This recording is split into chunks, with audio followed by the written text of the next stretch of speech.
Hello everyone, in today's video I'm going to be talking about lines, and by lines I mean lines in regards to composition. So usually what we use lines for is to add borders to what we're drawing and things like that. So in this case, if I were to draw a head, I'm separating the eyes from the head just so people know that what parts of the body there are.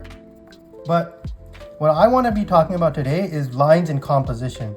And so if you ever have a drawing and you're thinking that it looks confusing and it looks like your eye doesn't know where to go, using lines kind of subliminally to lead the viewer's eyes is the best way to kind of tell the viewer how to read the painting or drawing that you're making. So I'm going to be showing some tips and tricks on how to use the line to lead the eye to the center of interest. You have to kind of use it more consciously, because subconsciously you do kind of get your lines to lead towards what you want. But in many cases, even like the way you shade can also like lead the eye away from an object or towards an object. So in these two examples, I kind of drew two drawings of Little Red Riding Hood going away from her home for the first time. So I basically drew a few drawings and scenes from Little Red Riding Hood just as an easy through line for people to follow. For this first drawing, I made what I consider like a good way to lead the eye, and that's this one. So the way we're leading the eye is with mainly the shape and where the objects go. So I wanted there to be two pieces of focuses on this drawing itself. So one is the house right here, and the second is Little Red Riding Hood.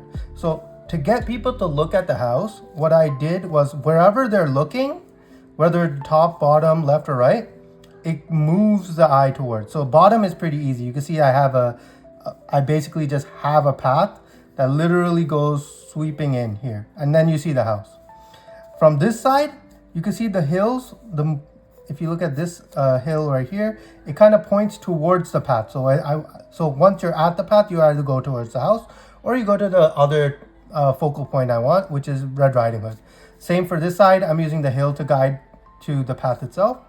And then for this top area, what I did was I used the chimney cloud. So if you can see right here, I used the chimney cloud to kind of guide the eye towards. And whenever you're trying to guide, try to go from big to small instead of small to big.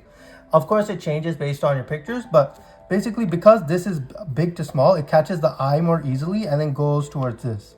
If I were to go small to big, you see here, what it does is widens the focal range instead of kind of pinpointing it. That's why arrows are something that we use.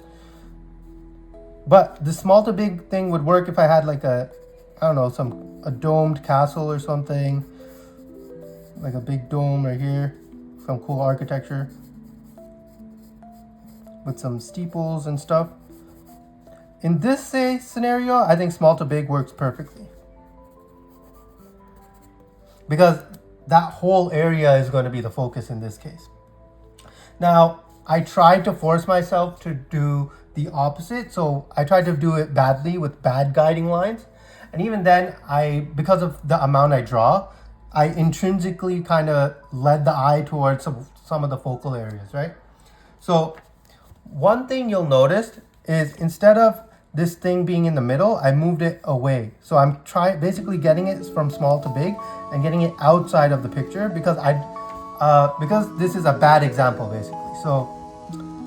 Or if you look at it from outside the picture and go in, it goes to the house. So technically it also works, but having things in the corner generally leads the eye outside of the scene itself.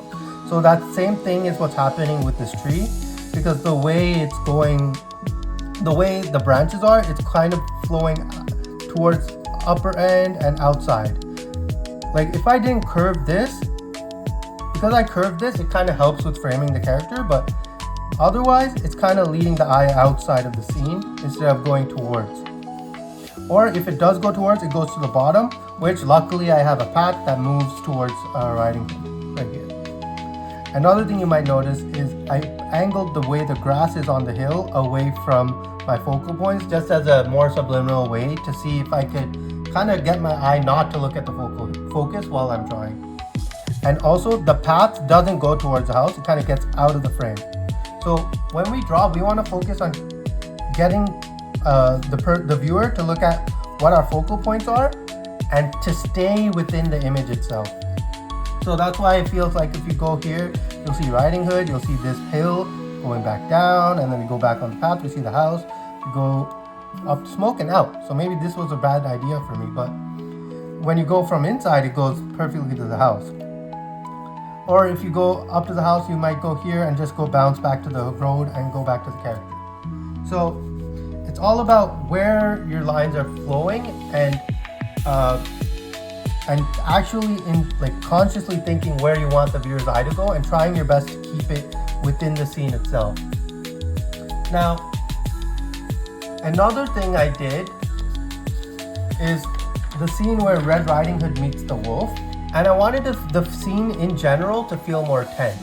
So this is how you could use line to evoke emotions in your drawings. So this first image, I tried to keep everything more round and smooth, so everything feels more fluffy. Just instinctively, we think balls, anything fluffy, is more cute, and it makes us feel a little better, like pillows and stuff. It's all fluffy, right? And beds. It just from evolution and the way we've been living, it instinctively makes us feel more comfortable and more safe. When you compare it to sharper pointed lines like knives and stuff, that will make you feel a little more in danger and things like that. So first I kind of drew it very soft. Even the wolf, I did make him bigger than Red Riding Hood in this scene right here. And I kind of made it more soft. I made the shapes a little more fluffier. I kept the foreground more more bumpy and less jagged. And this tree is still leading the eye towards Red Riding Hood. Now, in this second example, same picture, I just drew it a second time. I started to use sharper lines, so you can see that the lines are more jagged. And another thing you might notice is I'm still trying to get the eye to look at Red Riding Hood and the wolf. So even this random rock, I basically just drew an arrow telling you to look right at that wolf. And that's where generally you would be looking if you look at this image itself. You even have the leaves that are pointy, and the wolf itself I tried to make more menacing just by sharpening out the snout. And that's what makes wolves look a little bit more scarier in general, like in real life, compared to dogs, like different breeds of dogs, because their snouts are more long and more triangular, and their shapes are generally more triangular, causing a little bit more caution when you're meeting a wolf or anything like that. So another thing I want to talk about is tangents, which I drew a few examples here. Tangents are something that a mistake that every artist will make no matter what. Even if you're an expert or advanced, you will always there's a chance you'll accidentally have a tangent, and you have to consciously fix it because it's a common issue, but it's a really easy fix. So a tangent is basically when two objects kind of match each other's lines and they just start to look more flat. So in this scene example, I made the tree here and Riding Hood here kind of their silhouettes connect together in a way that both their edges kind of match exactly. So as another example, I'm just going to draw, so here's a circle. If I draw another circle right here, that right there is a tangent. So in this case, this whole side is a tangent, and I also have a tangent right here between the basket and the log that's pointing towards Red Riding Hood. So the way to fix tangents are easily to separate the two objects, or to allow the objects to overlap. So these two circles are now overlapping. We know that there's these two circles, and this one's in front of that one. It's pretty straightforward on how to fix it. In this case, I fixed it by making all the leading lines go towards Riding Hood 1. I made her basically in front of both the main tree that initially had a tangent and that log that goes. I made it go behind her instead of ending off near her, right?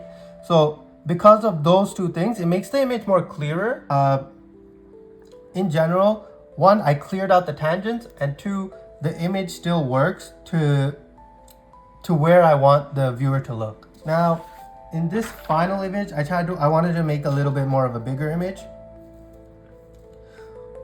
What I focused on was trying my best to use everything as a way to lead the eye towards what I want. It's basically very similar to the first image, but in this case, this is Riding Hood getting to her grandma's like cottage in the forest. So you can see some forest details in the back, even though it's not really clear because I want to do values next week. So I want to focus on that later.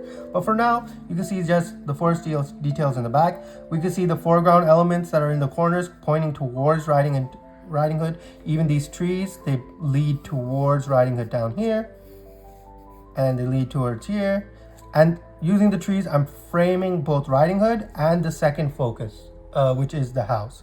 So using objects and lines to frame what you want viewers to focus on is another important thing to do with the lines that you have. So I have the cottage here, and I have a path going directly towards Riding Hood. So whether you look at the cottage first or Riding Hood, you'll always look between these two, right? It's basically, they're on the same eye level, causing them to be on the same plane of like level of importance.